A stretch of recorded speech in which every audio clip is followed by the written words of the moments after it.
Stone in My Shoe in Search of Neighborhood, because my publisher was dissatisfied with the first titles that I came up with, and I can't remember what they were, but I came up with one title, and my editor said... Anyone Home in Search of Neighborhood, that was the first. Was that it? Yeah, Anyone Home. I think there was something before that, because the response was, well, look, there are 4 titles in the last year that have come out that are very similar to that, and so on.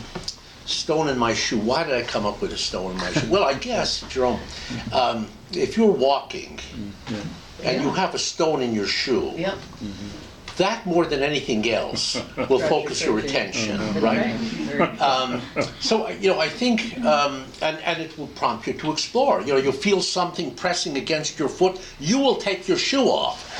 So I guess basically what that suggests to me is, and it prompts me to stop where I am and to investigate, basically. And that's what the book is, basically. It's an investigation of my beginnings of my childhood and my adolescence, and the context in which those processes took place.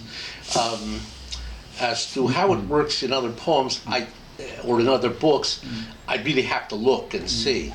But it's very interesting, the question you use. Often when I'm writing, I'm very aware of the images that I use, and I'm shaping something. It's like an architect designing a building. But then there are times where the images are sort of a part of my thinking, and just as though I'm not conscious of the air I'm breathing in and out now as I talk to you. So I remember once at a reading, someone raised their hand and mentioned hands and so on, and said, lots of images of hands in your poetry. And I'd never thought about it, but you think of the very act of making poems, or a shaper, or the Anglo-Saxon word is shayop, and so on. And so it's something I can see that it might slip through me without my mind addressing it. And but I will think about the stone, and I will look for it in other... Well, one thing I would toss in very quickly, and then Ifani's going to probably come right in on a different angle on this. Precisely because there is such a mellifluous flow to your memory. You can write the next review. I think you've got it. There has to be that hardness. There has to be that opposition there. And it comes through every single one of your works. There's always the unstated opposition. That's good. Often in poems, there's something at the end usually. I can't think of the overturning of the boat coming with an image, but that's often how my things work. To establish something and then to subvert it. But is there also another sense here that in situations in life, that stone is there? If you were running away from danger, okay, the stone is going to remain there. You got to make do with it until maybe you're able to take it off.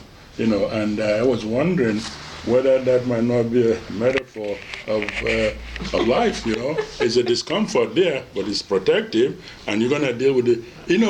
What I thought of this, there's a Canadian poet by the name of Kofi Awuno who died during that mall destruction in Nairobi, and in this line he says, "Gami and Amu, mountain and river, shift the stress upon my heart."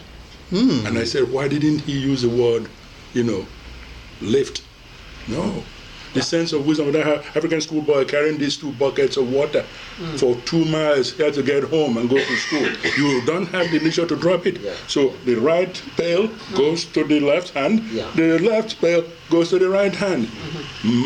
Gamirandamu, mountain and river, shift the stress upon my heart. Not lift. Yeah. Not lift. And that's the same with the stone. Maybe we would be nice to get the stone off, but we make do. We make do. And the poetry is very wise. It's interesting. So often, the imagining and the poem start in a situation of calm, in an idyllic setting, in a kind of Garden of Eden, and then something happens, basically. And I mean, this is not merely a pattern for my own work, but for so much that you see in reality and in literature. You had your hand up.